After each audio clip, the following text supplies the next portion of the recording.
Hey everybody, this is Mark from Dice Monkey, and I was going to show you the campaign guide for the Godfell Stone.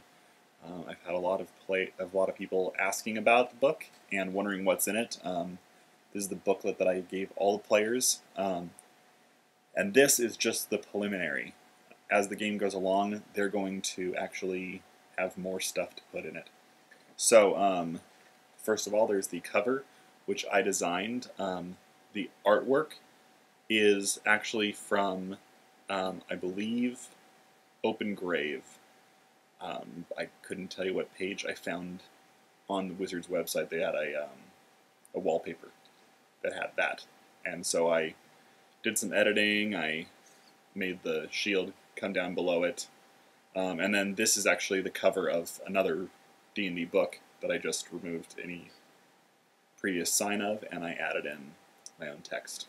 So that's the cover. On the inside, first page, I've got the campaign background that you can find on the site. The history of the Godfell Stone. I read this to my players in the first session, and then they're able to go back over it and highlight what they think may or may not be important information that I've given out. Then I have everything tabbed. I haven't actually named the tabs because I want the players to be able to do that if they want to figure out what it is they want to put in there, how they want to group things. But the way I group things is, one is the locations. There you have the Nentir Vale. This is the player's map that somebody made online. They removed things like the Raven Roost and Kobold Keep and things like that. So it basically has only the things that the general populace is going to know about there. Then the next page, I actually have double-sided information about the different locations, and Nentir Vale, short synopsis of each location. Then we have Hammerfast. This is a picture of Hammerfast that was from D&D Doodles. I'll provide the link. And inside there we actually have information that I found.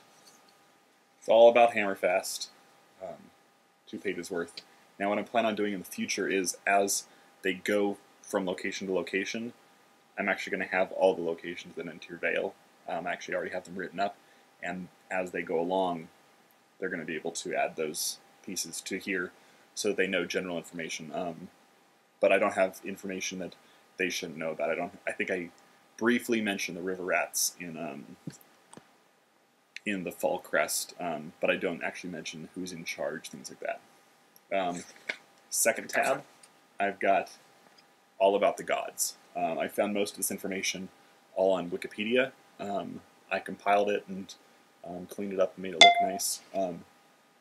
You've got all the good and unaligned gods. They're on double-sided page.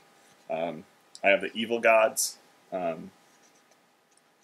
and throughout here there's information on what the gods' motivations are, different mythologies of them, things that really, if the players are paying a lot of attention to the game and to the booklet, they may realize clues as to who's behind the theft of the Godfell Stone.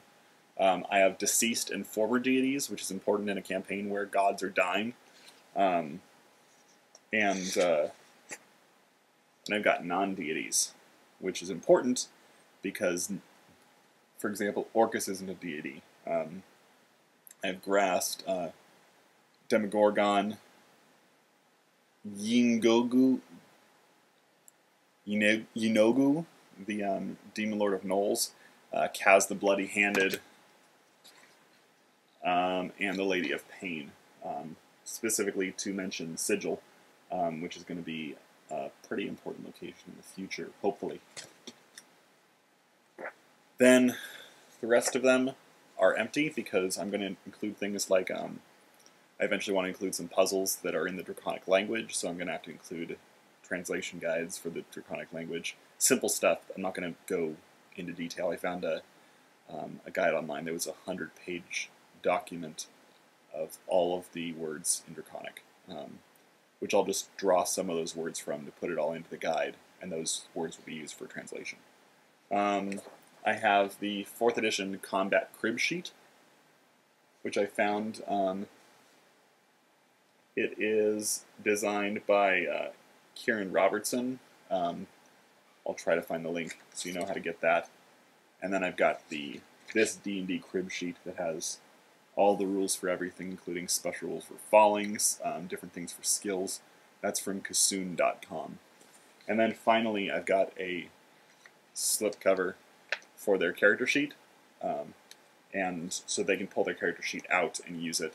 I don't have their cards. Their cards are actually have been cut out and sleeved. And then I've got a little tray that they can put their cards onto, and I actually plan on taking their names and their picture from their character sheet and putting that on the card on the front so everybody's able to know what everybody else's characters' names are. I know what they are. That's because I've gotten a little OCD about that campaign. And so, yeah, that's what's going on. People were wondering about the dungeon tiles. The dungeon tiles are actually put on a foam core board and they're sticky tacked to it, which allows me to move all the figures around without worrying about them being damaged. So I do that, and it keeps things pretty well in place. I've actually got the next 2 encounters already on the foam core, and they're going to sit there for a week, 2 weeks. And as such, I found that a lot of people have complained they think that sticky tack can actually damage the tiles. I haven't had that problem. I ended up with a map that was on sticky tile, or on foam core, for about 2 weeks, and 2-3 weeks, and didn't affect it at all. So that's all I got. Thanks.